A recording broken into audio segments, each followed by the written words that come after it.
Hi, this is the Diverse Students in the U.S. presentation by Paris Seymour and Hannah Weber. Haiti is located among the Caribbean islands and shares the island of Hispaniola with the Dominican Republic. The island is considered to be a part of the North American region and is 831 miles southeast of Florida.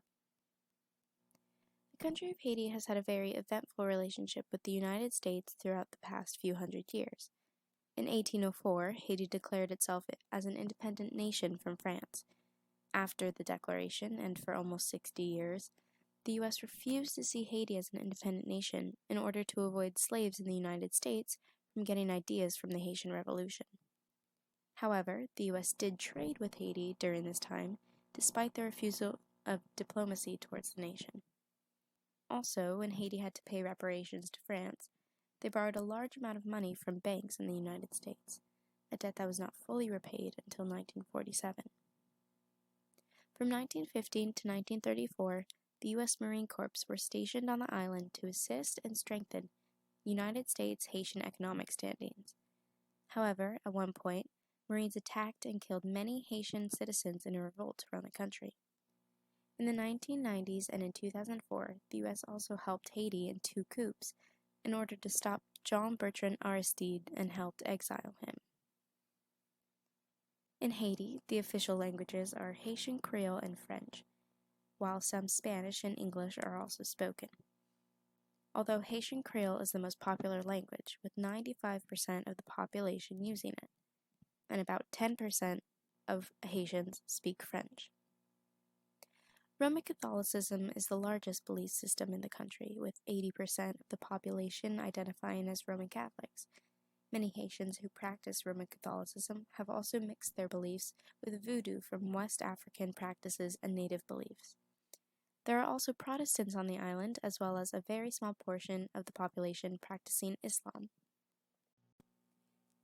Haiti is considered to be a democratic republic, but still faces difficulty in implementing those factors. Throughout Haiti's history, the nation went through what would be described as having various autocratic leaders that attempted to conform dictatorship ways to be perceived as democratic ideals. In the 1980s, the United States stepped into the picture to encourage the struggling country to be more people-oriented and to allow citizens in genuinely having a say on what affects them in their future.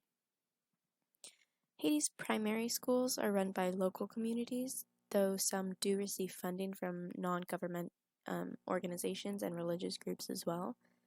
Most of Haiti's private schools lack the appropriate certification or licenses to teach students. However, the country is too poor to necessarily care to any kind of extent.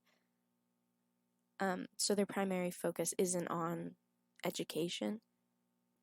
Less than 2% of students who take the exams that are provided throughout primary schools pass because the languages of the tests are in French, yet Creole is the language that is primarily taught, and only about 10% of the population speaks French, and as little as 3%. And students who have the financial ability to afford better schooling are the ones that pass these exams because of the education that is paid for. And like in the U.S., students attend preschool, primary school, lower secondary, and upper secondary. The length of preschool is 3 years, primary is 6 years, lower secondary is 3 years, and upper secondary is 4 years. In the left-hand corner, you'll see students who are in primary school, and in the bottom right corner, you'll see a class full of women who are either in lower secondary or upper secondary. The amount of Haitian immigrants to the United States has seen a significant increase in the past few decades. While America in 1960 saw a population of just 5,000 Haitians, that number has grown to be 587,000 in 2010, and then 676,000 just 5 years later in 2015. From 1990 to 2015, the number of Haitian immigrants in the U.S. has nearly tripled in size. Many of the hundreds of thousands of Haitians who immigrated to the United States were safe under the Temporary Protected Status, or TPS, granted to them by the U.S. government, and currently are still able to stay as long as they continue to meet all of the requirements for TPS eligibility. Out of all the nations, the U.S. has the highest Haitian immigrant population, with the second largest, the Dominican Republic, having just half as many. Florida and New York, according to data from 2011 to 2015, hold 70% of the nation's Haitian population, with Miami-Dade County having the highest amount, which is 213,000. As of 2015, 57% of the Haitians in America were naturalized citizens, which was higher than the percentage of all immigrants, which is just 48%. In the article discussing the study done on the effects of immigration and deportation on families and children, it is also mentioned that Haitian nationals are not usually eligible for asylum or TPS from political violence and natural disasters. These two instances that do not allow asylum or TPS results in the majority of Haitian immigrants who are unauthorized subject to arrest and deportation. In November 2017, the Trump administration announced that the TPS for Haitian immigrants will end in July 2019. Ending this status for immigrants puts the roughly 60,000 Haitians it protects in the United States as now facing deportation. Essentially, the United States government has changed immigration policies throughout our nation's history, making it harder for some and easier for others to meet the necessary requirements to become a legal resident. Haitian immigrants face deportation after fleeing here to seek refuge from their home country because of natural disasters and political violence.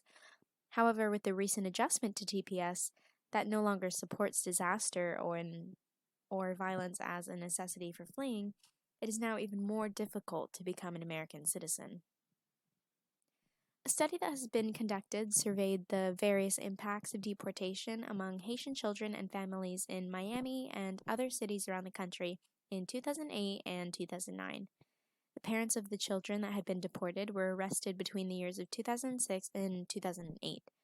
The part of the study that had been centered in Miami focused on a smaller part of the city referred to as Little Haiti, which had been established in the 1980s when Haitian immigrants began to migrate over. Little Haiti is known for being an extremely poor community with an overall poverty rate of 44% in 2000. When referring to family/parental separation, there are multiple scenarios that may now arise. The first scenario is that parents may be released promptly after their arrest to care for their children or for other humanitarian reasons. This occurs after bond has been paid for or after an agreement of a monitoring device or some form of supervision. So a parole of sorts, if you will.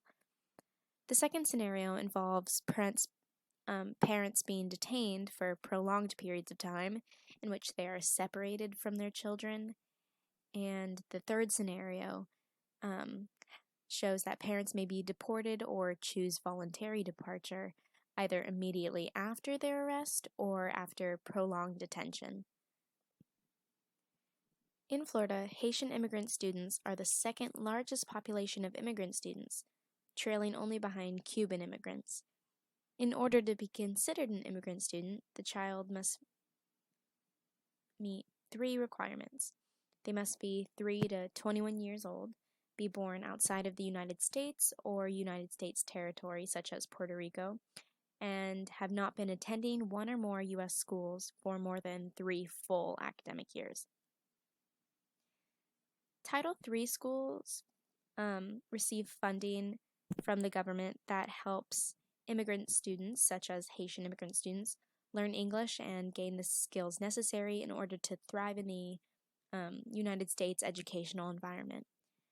There are no current restrictions on Haitian immigrant students enrolling in public schools in the country, and depending on the amount of immigrant students within a district or a school, Title III funding may be applicable in helping these students learn English. So, for example, Title III funding may be more prevalent and common in Miami rather than in states like Ohio or where there's not large immigrant populations. Educators can be affected by teaching students with different ethnicities by constantly trying to make sure that each student feels equally involved and accepted. Ensuring a positive assimilation among individuals in the school setting creates a warm, welcoming environment for students to want to learn in. Throughout the past few weeks that we have spent at our field placements, we both have witnessed extremely diverse groups of students interacting with one another and their teachers positively and comfortably. Hannah's fourth grade teacher, Miss Spence Thomas, mentions that the first few days of the school year she works very hard to create a warm and inviting classroom culture where students feel valued and appreciated. She wants her students to feel as if they can take risks. In the past few years, she has worked to create a growth mindset classroom. Students are encouraged to think of a growth mindset quote as they come into the classroom to help them focus on. She's noticed that this has led to a much more positive classroom experience for every student. She also thinks it's very important to build a relationship with every child's parent or parents. This shows the student that she is open to building a relationship with their family as well. She mentions that having the mindset of maintaining a strong relationship with students' parents and pushing students to be welcoming of anyone, regardless of ethnicity, can be seen as a huge benefit to being an educator to culturally diverse students.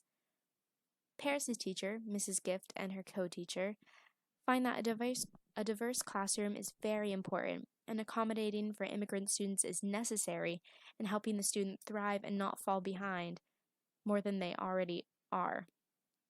Things such as personally helping the student for a longer period of time, or letting them take their time completing worksheets and finishing activities are just a few ways that they can help their immigrant students catch up.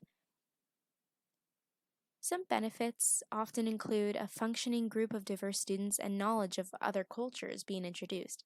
Having the mindset of maintaining a strong relationship with parents and pushing students to be open and welcome of anyone, regardless of ethnicity or nationality, is a huge benefit in educating culturally diverse students.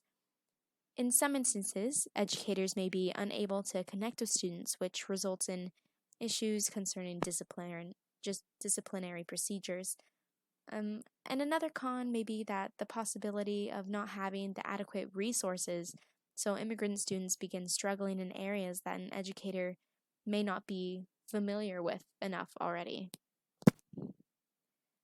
Vice News' video discussed the Trump administration's end to temporary protected status for Haitian immigrants in the U.S.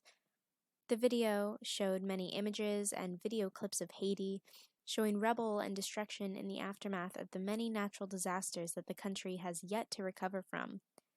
This shows the viewer how desolate the country currently is, making Haiti out to be an impoverished and damaged island. Residents of Little Haiti in Miami were interviewed and shown, and the video discussed what's going to happen to the Haitians under TPS in the country now that the protection has been rescinded. Vice's video showed how this action is going to hurt these people and these families, painting them in a sad light, as it is a sad situation that they are facing. Fox News' video talked about how many women in Haiti have to handle their children's fecal matter with their bare hands by throwing it outside, as there is a lack of diapers available and affordable to them, which clearly is very unsanitary.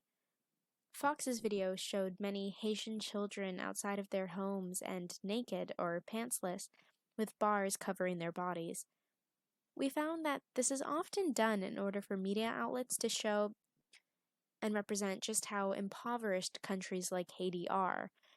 It evokes the viewer's empathy, making them feel sorry towards those in those circumstances. While Vice's video covered Haitian immigrants, Fox's did not. However, it is common knowledge that different news outlets often offer different opinions and portrayals of immigrants, such as the ones from Haiti. Many news outlets, such as Vice, portray these immigrants as sympathetic figures, while many other news outlets may not be as kind in their portrayal. So that is the end of our presentation. Thank you so much for listening. Here are our references, and thank you once again.